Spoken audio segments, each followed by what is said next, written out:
TongFu's turn to ban.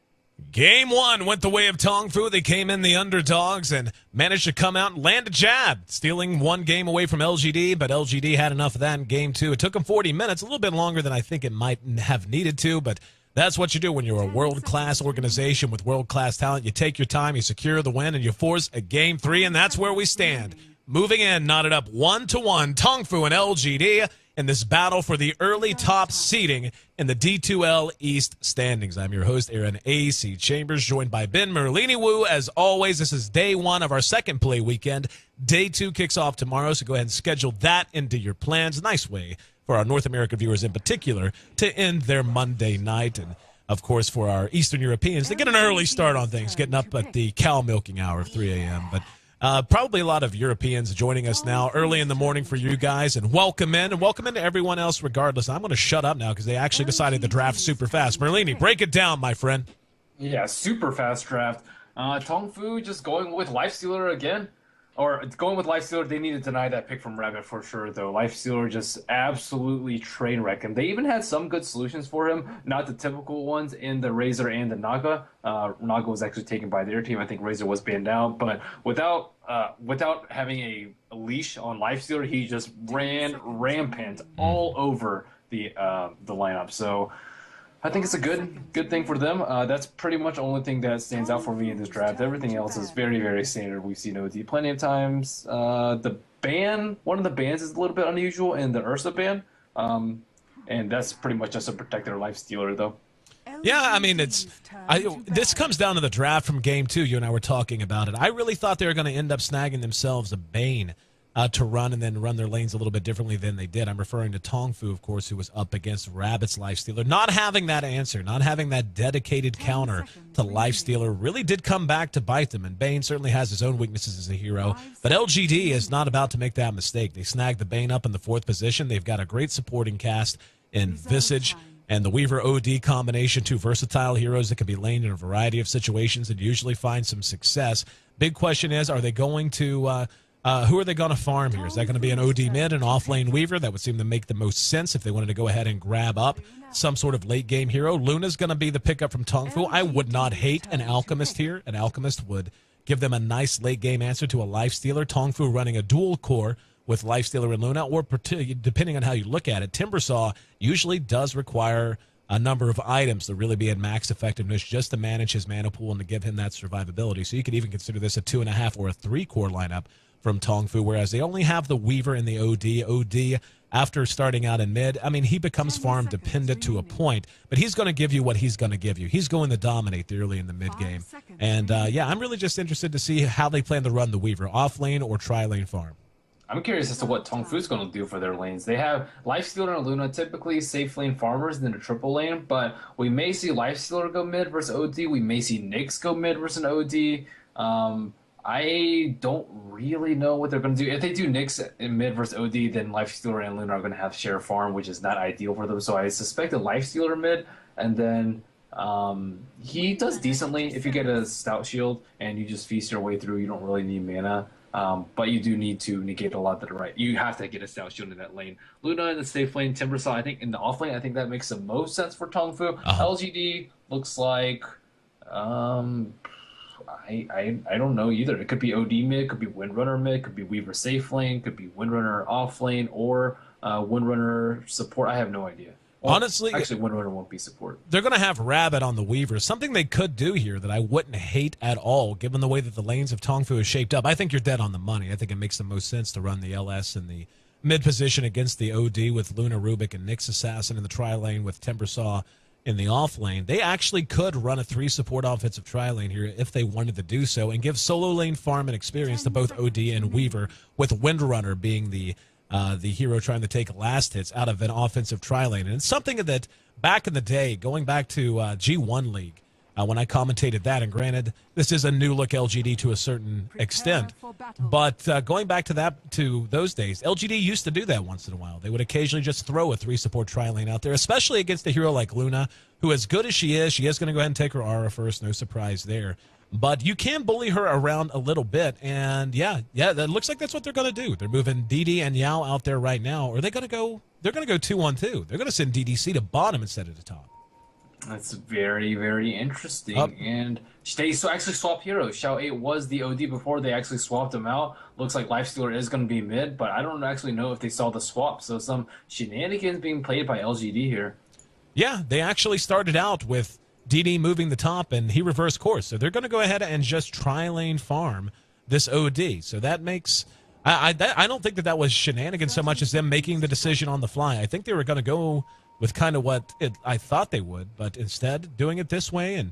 And yeah, going to be a little bit more typical. Odd to see a hero other than an OD go mid whenever OD is there, or if he's not going mid, he's usually going to be in the safe lane farming, as we've seen already. But nonetheless, doesn't look like any kill potential, so let's see who's handling who. Xiao 8 swap to the Weaver. He'll be handling mid. We're going to have Yao playing on our Windrunner, setting up shop in the off lane. Bane will be handled by DD with Rabbit on the OD, and Visage will be played by DDC up at top. See the rune grabbed a little bit here, no contesting of that. Luna will be farmed up by Zoe, no surprise there. Rubik will be played by Song Shing. He's been having a bit of an up and down night. ZSMJ, without a doubt, the MVP of the night so far, regardless of his performance in this final game. He has just been on all evening and has really been putting on a show on a variety of heroes. XTT will be running our Timbersaw. He's heading on down to the off lane with the Lifestealer handled by Moo here in mid. And yeah, they are going to go ahead and switch into this 3 support offensive tri-lane. I like this. This is what I thought they were going to do in the beginning, and I think it's the right decision now. Well, it looks like we already have some early rotations. ZSMJ going mid to try and harass Xiao 8, but there's no way they're going to be able to get a kill. Oh, wait. No. They have a sentry there, but it doesn't even matter. I guess he just wanted... Oh, Xiao 8 actually in a little bit of trouble if ZSMJ were there or if Mu were level 2, so he could open wounds. He might be in a little bit, but Weaver actually got pulled a lot too, so I think he's perfectly okay there. ZSMJ just texting over a sentry ward. LGD doing what contesting they can of this pool cam. ZSMJ will go ahead and rejoin his brothers in arms. And we'll see how this... How did that... This centaur just like stomped like right here when there were no creeps around it. What in the world happened to that AI? Yeah, that was a little weird. I saw that too. I thought, I don't know. That's bizarre. I'd like to take another look at that and see what caused that. That's the first time I've seen a glitch with stomp. That's probably a bug. I don't know. It usually only does it if there's 3 units around it in melee range or a little bit less or a little bit larger than melee range. But that was actually the second time it stopped. Poor centaur, out of mana, can't do anything. And we can see, this is what I was talking about, why I think this is such a good decision.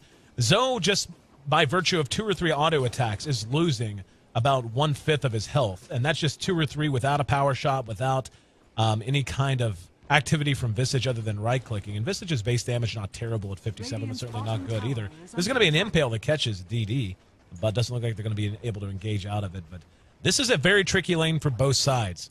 And I think it's the lane we'll be watching the majority of the time. Just level 2 for Yao so far, level 1 on the support. So Zoe is now just hitting level 3, about to see level 2 come out on Songsheng and ZSMJ. So they're winning the XP battle there. That's no surprise, but I do feel like LGD is going to want to get at least something done up there.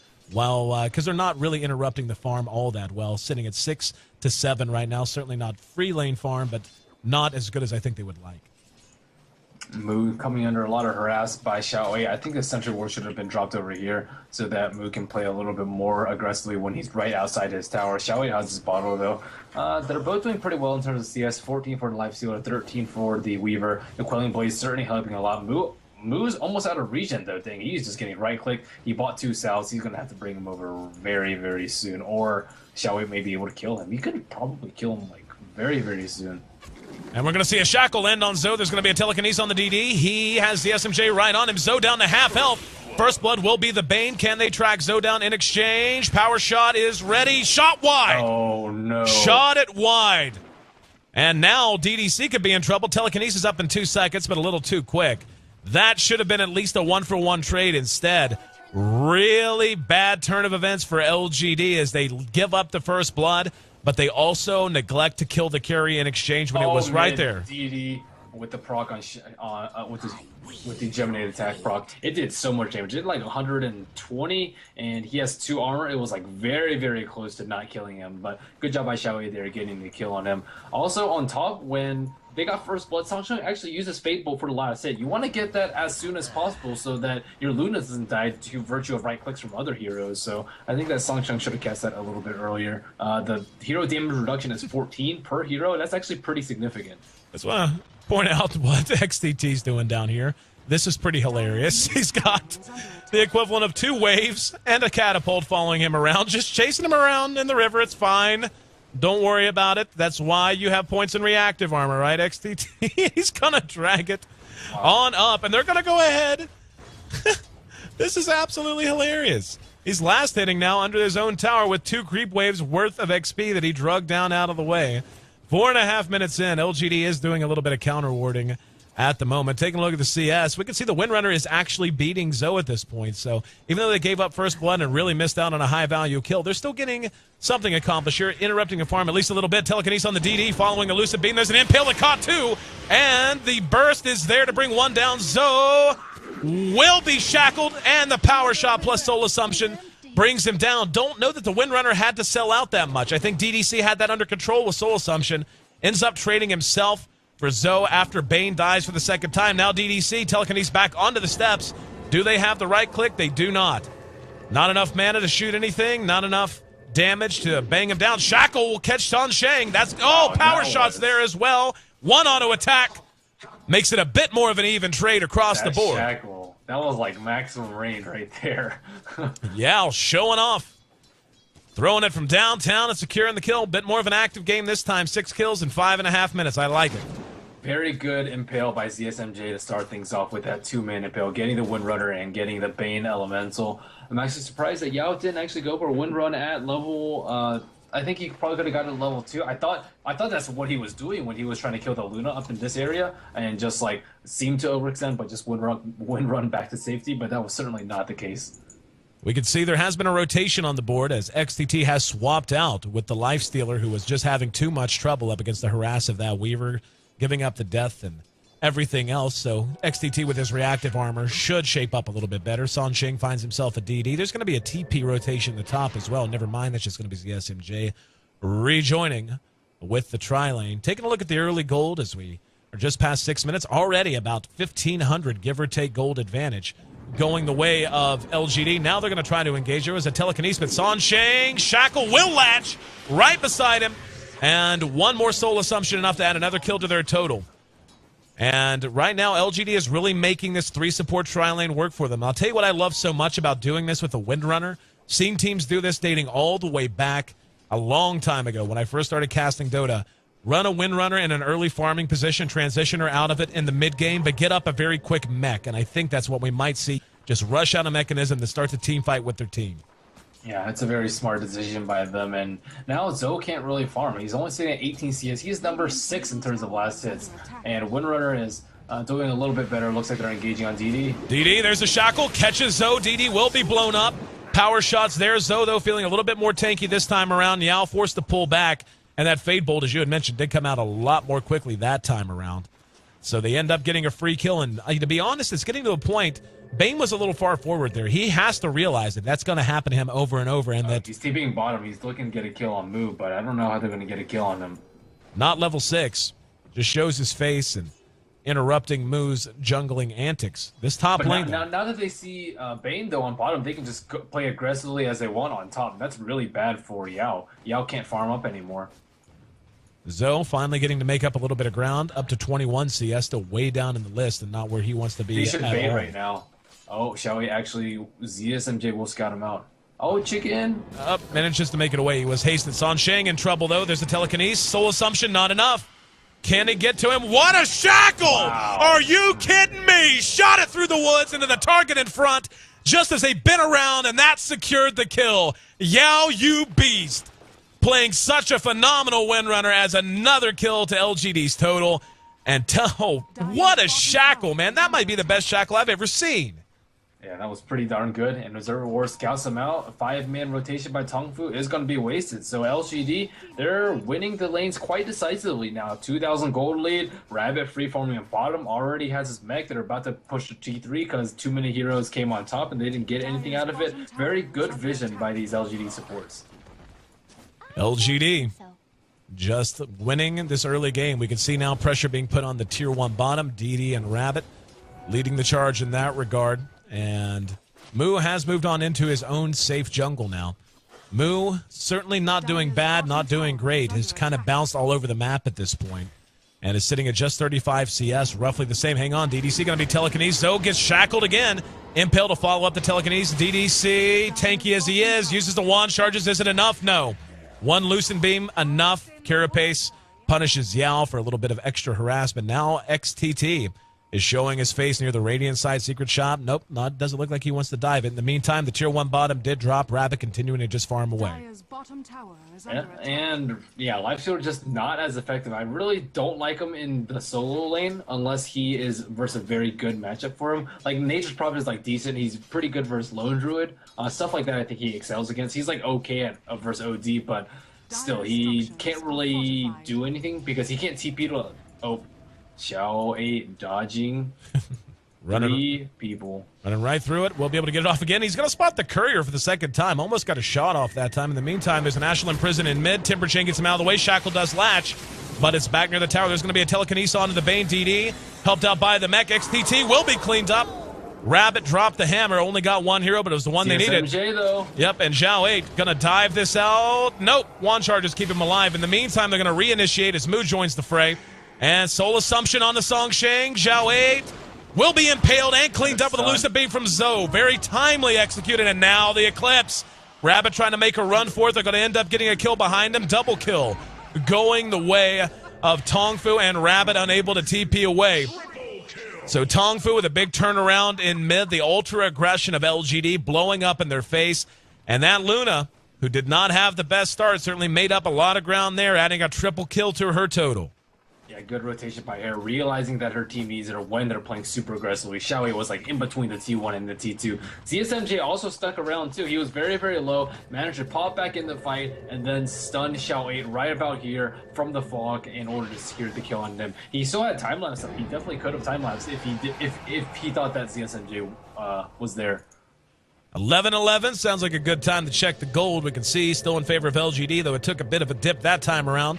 About 1,000 gold dips, as a matter of fact, and the experience graph has crossed back in favor of Tong for the first time in 5 or 6 minutes. Luna finally does finish her drum. She's got the tranks up, so a movement survivability-based build. We'll see how quickly she wants to get active. Certainly the OD with his mech up and a Staff of Wizardry on his way to a 4-staff is going to want to fight pretty much continuously.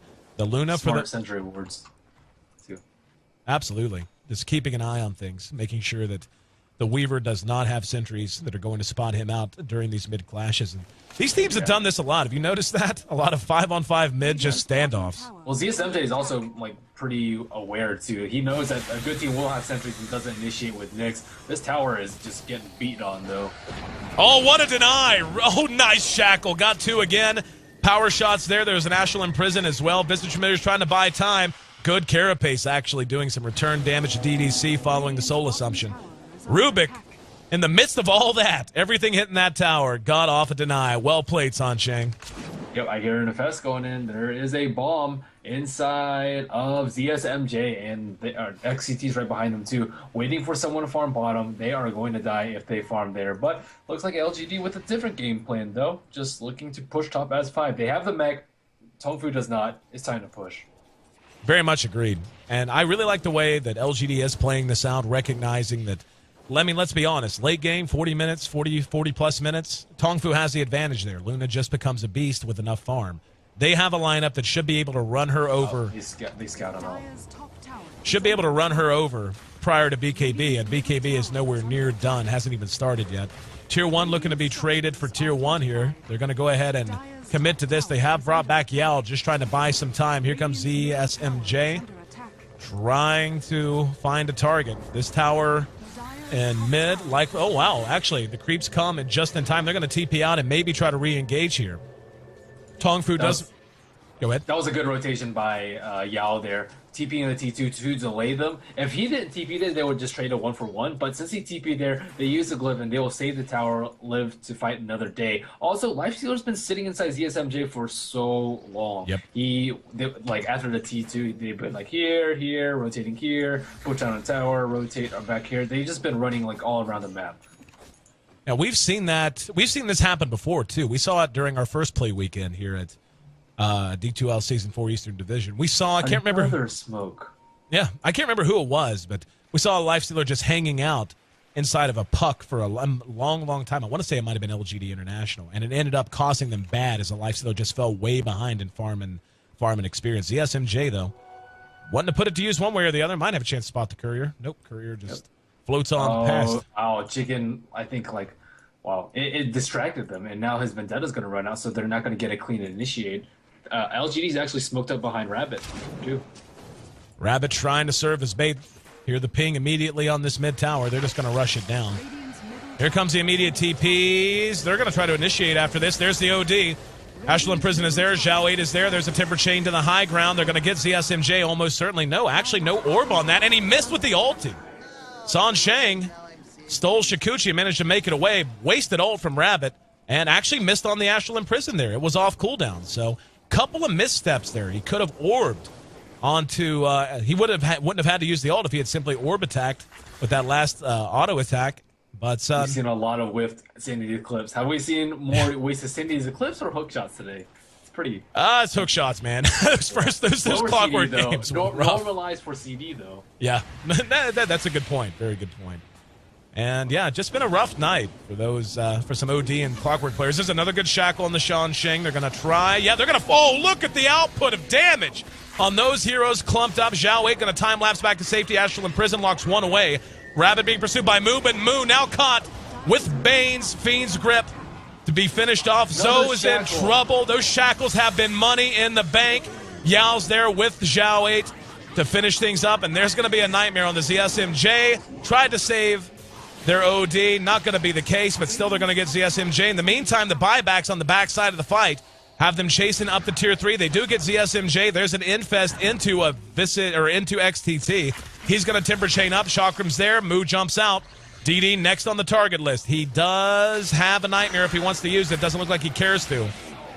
Sacrificing himself for the greater good that time around, as even though TongFu was able to turn it around eventually, it did require at least 2 buybacks. And I'll tell you what, man.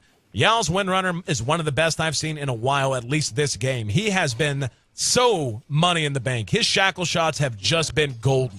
They have been so good, and it actually forced out 3 buybacks. 1 on the Lifestealer, 1 on the Timbersaw, and 1 on Rubik too. So that was just such a costly engagement. But the shackle first on the Rubik here, and then I think Timbersaw onto Nyx over here too. It's just really, really good shackles. There's no other way to put it. Following that fight, 5,000 gold the advantage for LGD Gaming. They're beginning to put this one into unreachable territory. 5,000 gold advantage in 17 minutes is very considerable. And TongFu, I mean, they have the late game team, but what's going to end up happening is this mid-game oriented lineup is going to just get too far ahead. Taking a look at the Weaver, he's already in absolutely great shape, has an Aquila up, treads, as well as an ultimate orb on his way to his Lincoln Sphere. Rabbit, Force Staff done, Mechanism done, DDC, has his urn up, has a little bit of extra gold, a wand, and so on and so forth. So, Yao with his own Force Staff, I'm a little surprised that he got a Force Staff on top of Rabbit, but hey, it makes sense. Yeah, they need as many tools as possible to kite the Lifestealer. They have a lot of tools. They have Defensive Astral, they have Wind Run, they have Dual Force Staff, they have Defensive Sleep as well as Grip. So unlike last game, we see a lot of solutions for Lifestealer, and he didn't even have that great of a start. So combine his bad start with all these defensive capabilities, looks like Rabbit is just, or Moo rather, is not having a good game. Tell you one other thing about this lineup that haven't really talked a whole lot about, just because it commonly gets overlooked, is with the Essence Aura on Rabbit. The fact that they can sustain these pushes so long and just spam all of these spammable abilities they have. proccing the mana over and over again, especially on heroes like Windrunner who can just power shot and shackle like crazy. And you've got Mech. Visage, too. Oh, yeah. He's very mana intensive. Exactly. And Zhao 8 Shikuchi as well, just constantly Shikuching and never worrying about mana. Just one of those extra little things that you always talk about, the dominance in a solo lane of a OD versus solo hero, but really, in this game in particular, that one factor, one facet of the hero is making a huge difference. Yeah, I really like to see combos with OD, like Tinker. Plus OD is absolutely ridiculous. Skyrat, I think, with OD would be pretty cool too, but I haven't seen Skyrat picked in months. Zeus with OD is actually pretty good too. But again, none of these heroes are that popular, and most of them do require solo lanes. We see ZSMJ with a payload inside of him, trying to scout out around back, but he knows that is very dangerous. They have 3 wars out right now, as well as sentries galore. ZSMJ's been doing a really good job of avoiding the sentry wars too. He actually has a positive record, one of the few heroes on TongFu that does.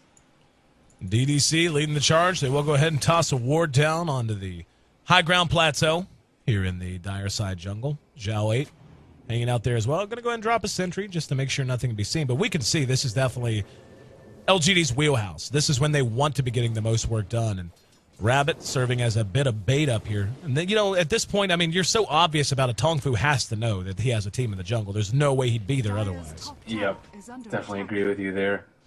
Oh, looks like ZSMJ is going to ward. Ooh. Walked up and warded. Lucky he didn't get caught there. Number of things that could have locked him down. And here we go. Force staff on the Rabbit to get him away from Moo's clutches. Here comes the rest of the team. There's a shackled, locks Zoe out of the fight, and the grip on the Moo. Timber's going to come in, but not before the Lifestealer ends up dropping. There's the Eclipse, so Zoe doing what damage he can, but taking a lot of damage from DDC in particular. Sansheng going to be knocked out of the Nightmare with the Brain Sap. I have no idea why he dropped that ult. That makes no sense. XTT going to go ahead and Timber chain his way to safety. I wouldn't even call that a whiff. That was just pointless. Like, there was just...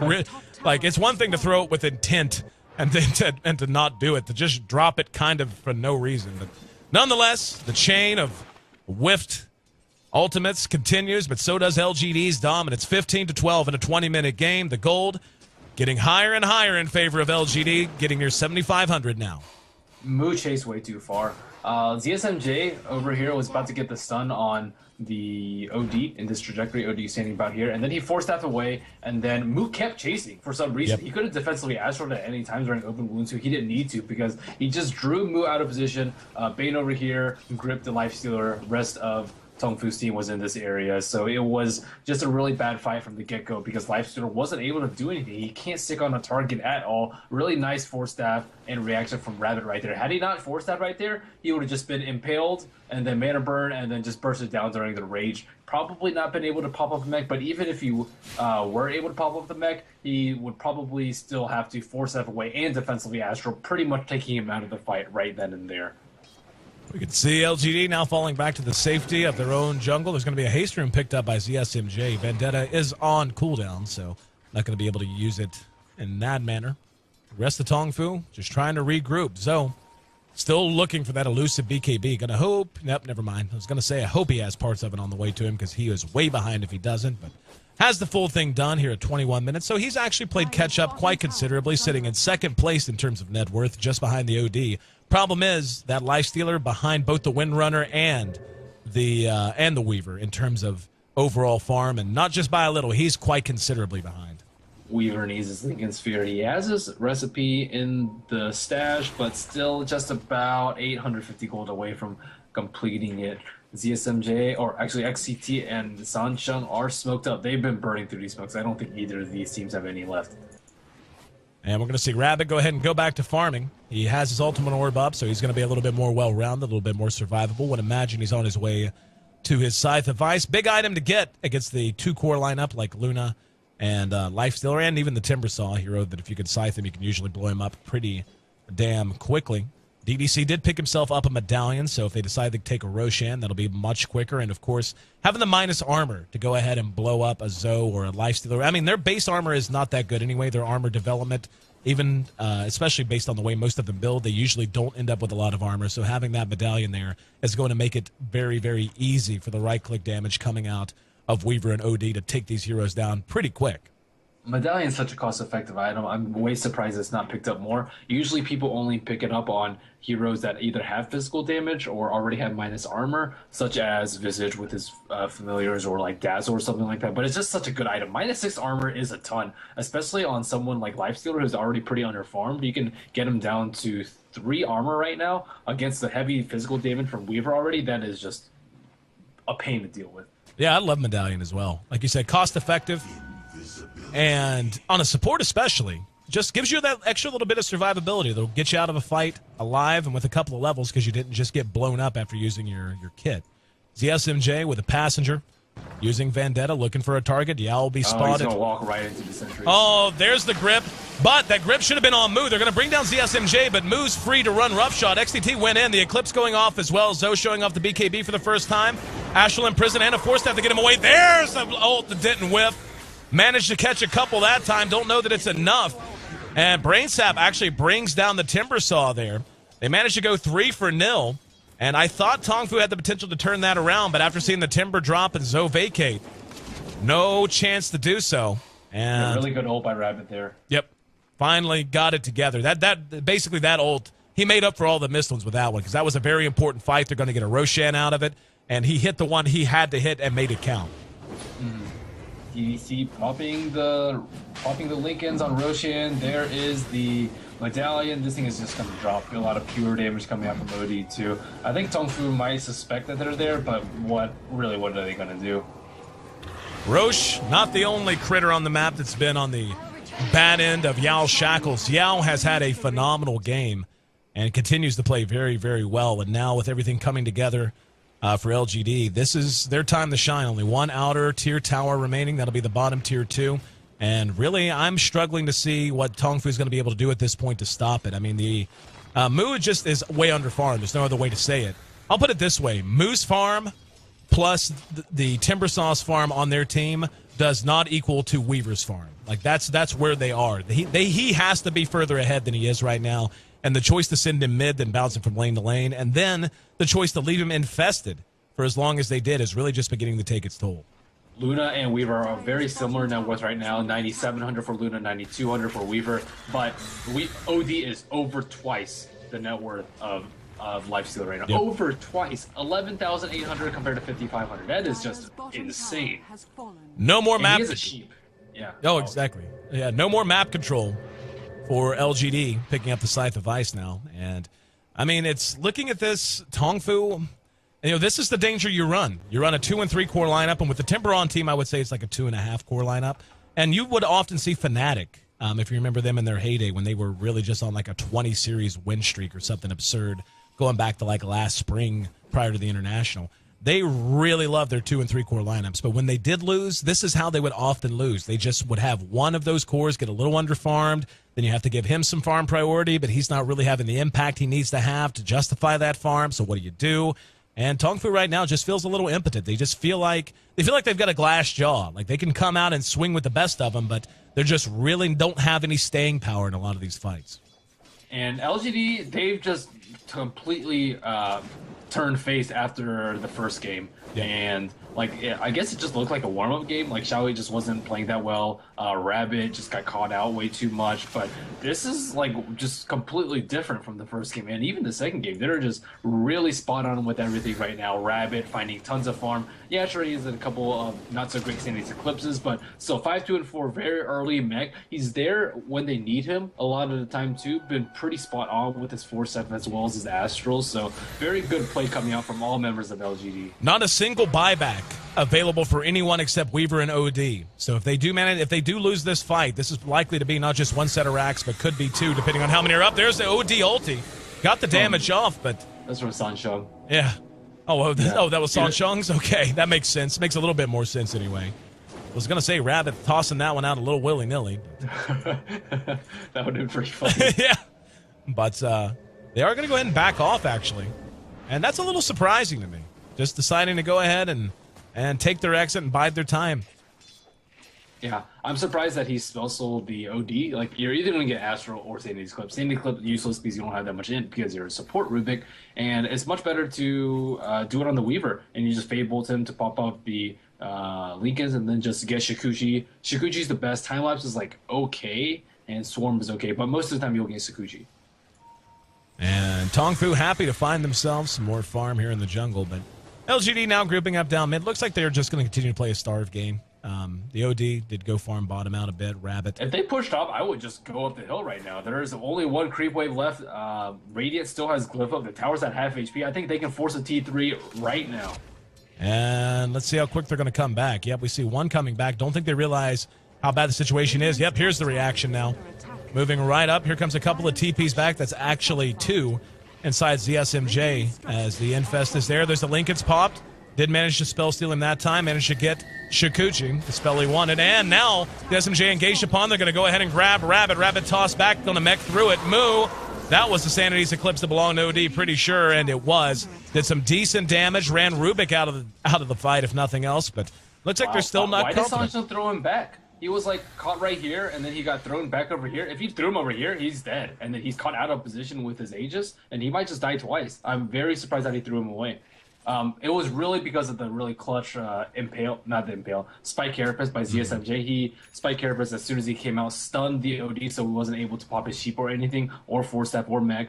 And really, they could have just bursted him down right there. Just 2.5 second Spike Carapace into telekinesis. That would have been enough to kill him, follow up with an Impale, and LGD's like kind of forced to fight. They were in a very compromising position. Sangcheng kind of bailed them out. I'll tell you what they needed right now. They really need a Desolator on this Weaver. Really need a Desolator. He's making good progress, up to 2,800 gold, give or take. So still needs about, quite a bit. It doesn't need that much. I mean, it needs, another 1,300, give or take, and he'll have it done. But having that minus armor to go with the medallion on the Visage is going to make absolute paper mache out of Luna and the Lifestealer. But Moo finding himself a DD, and he's going to be hitting quite hard as soon as he finds someone. Unfortunately for him, doesn't look like anyone's really in the vicinity. Yep. TongFu desperately trying to scramble for kills right now. OD still has the Aegis. He didn't actually die that last fight. He got earned up, and he had like 33 HP after the last tower hit came onto him. But Rabbit just continually farming. I think, I'm trying to think of what item he would go right now. I think BKB is the safest choice right now, so Nyx doesn't bone you. If you get a Lincoln's, he can still just do a lot of magical damage. If you get a Ghost Scepter, it's good versus Nyx, but not good versus the other heroes. So BKB probably the best choice for him. Or Blink. Blink's also good. Only about 700 gold away from that BKB. They're going to lose their Aegis here. So LGD going to be fighting this on even terms. Zoe's back. Here comes the rest of the TPs. Should get some more damage done to this tower. The Visage Familiar's there to do some damage. He can resummon them if he loses them. And that's going to force a mass reaction. The entire team pulls back, and the entire other team decides to pull back as well, heading back through the jungle and retreating. Really playing some guerrilla warfare tactics here. Yeah, looking at the gold graph, it looks like it's like kind of working out for TongFu. They stopped the hemorrhaging and the gold graph. Oh, it looks like they're trying to pick someone off right now. It's the SMJ. No Blink, only level 9 though. It's very difficult to get pickoffs with Nyx Successor when you don't have Blink and when you're level 9. If you're level 11, you have a pretty long Vendetta at 35 seconds, but sitting at only level 20 or 20-second Vendetta is just extremely, extremely difficult, especially when Visage already has a gem up. And like you said, TongFu has managed to keep breathing and stop the bleeding, even if they haven't really cauterized the wound. Moo, though, still sitting at just 1,700 in terms of his free available gold, and his net worth continues to just be outclassed completely. At this point, the OD is closer to 3 times his net worth than he is double, which is saying something. OD did decide to go with that BKB pickup. Hashtag Merlini knows. And Rabbit going to be much more survivable now and is already hitting pretty hard. I mean, LGD, though, if there's one mistake we've seen them make already, it hasn't cost them a series yet, but if there's one mistake we've seen them make, Merlini, sometimes they drag games out a little bit too long and allow a little bit too much time for the enemy to get things together. And with a Luna and a Lifestealer on TongFu's side, that's a mistake they really don't want to make this game. Dragging on the game is okay if you starve your opponents, but they don't really starve their opponents. Yeah, exactly. Just because they're trying to 5-man so often. Sancheng picks up a Shikuchi. Good spell to pick up. That's a great point to make is, like you said, dragging the game on and just wanting to sit on farm and so on, that's absolutely fine, so long as you're effectively denying as much farm as possible, so long as you're a racks ahead or you're guaranteeing that the jungle is not free. But they're kind of just going in, pulling back, going in, pulling back, And we're beginning to see Luna add more items to her inventory. She's not far from a Manta style at all. She's got it. She's got 3,500 gold in the bank right now, and yeah, just one shot buys the ultimate orb in the recipe. So she is slowly but surely farming her way back into relevancy.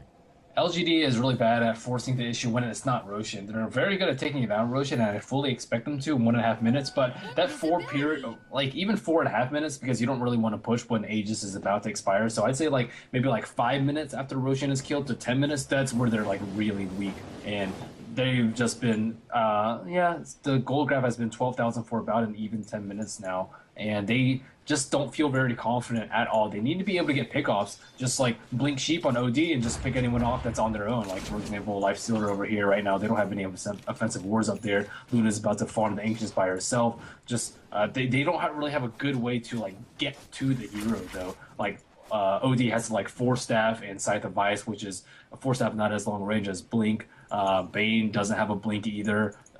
Weaver does a ton of damage, but he can't actually keep them in place. So it's very difficult for them to go for really quick and effective pickoffs. And LGD just continuing to fall back now. And again, the farm coming together for TongFu quite nicely. Look at the gold graph. It is still slightly arcing upwards, but TongFu, to have lost as many fights as they've lost, to be trailing 18-12 in terms of kill count, to be this far behind in experience, they should be getting bullied around a little bit more. But again, that item that I felt, Zhao did decide to go with the Deso, and really glad he did. This is an item that I think is desperately needed. Oh, this could be the fight that we're looking for.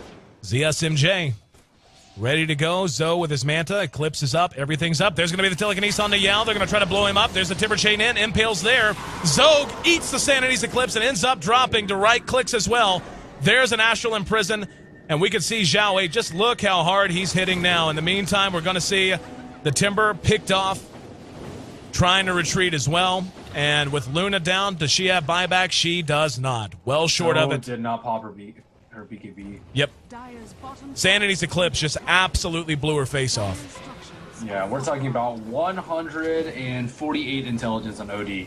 Compared to that to Luna's about 70. Yep. That's, 90 intelligence difference? Yep. That's probably 800 damage after magic resistance. That's more than half her life, probably. Yep.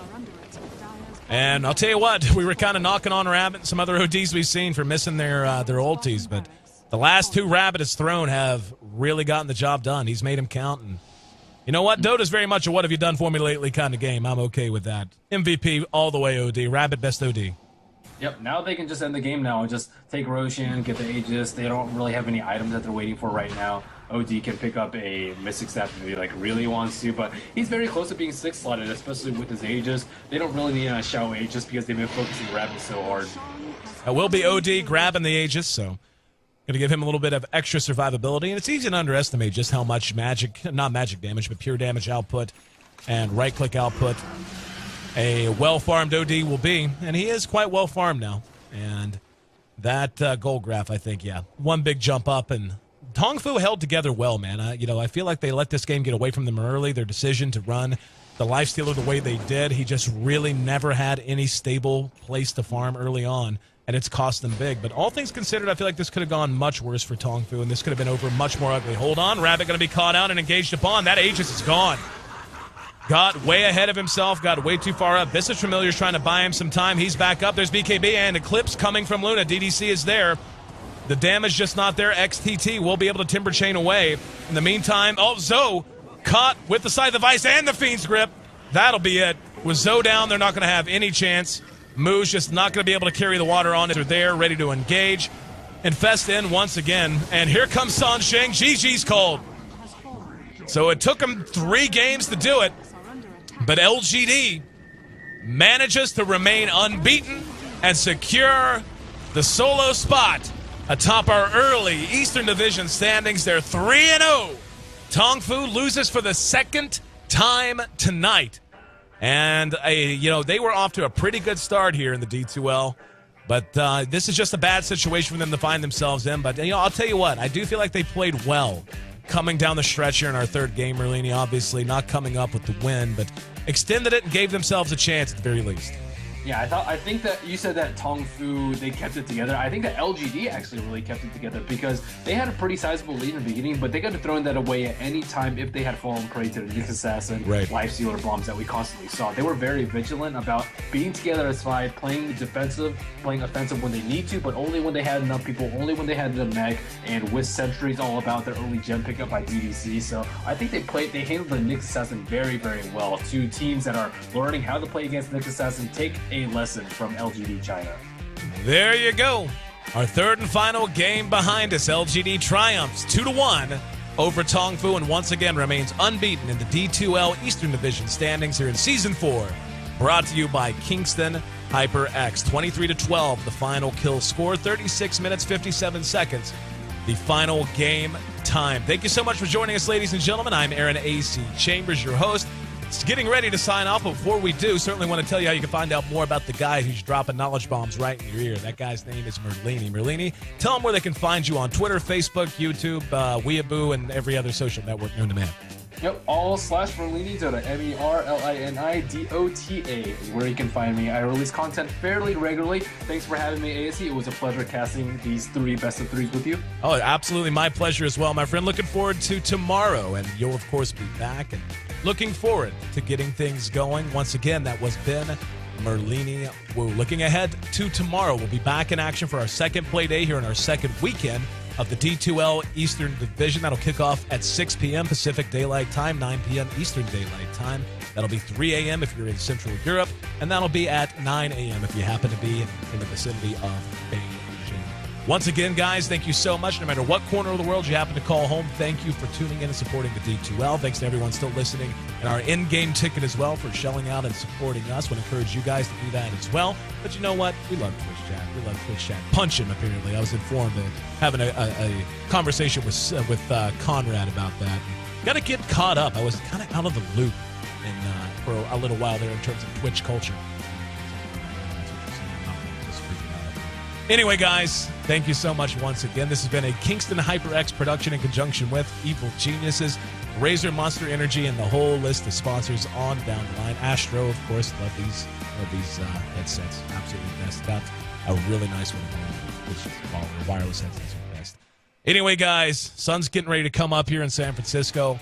Pretty sure you guys got stuff to do, but I'll tell you what you need to be doing is having a good day and playing some Dota. We'll catch you tomorrow again, 6 p.m. Pacific Daylight Time. Until then, enjoy your day and enjoy some Dota.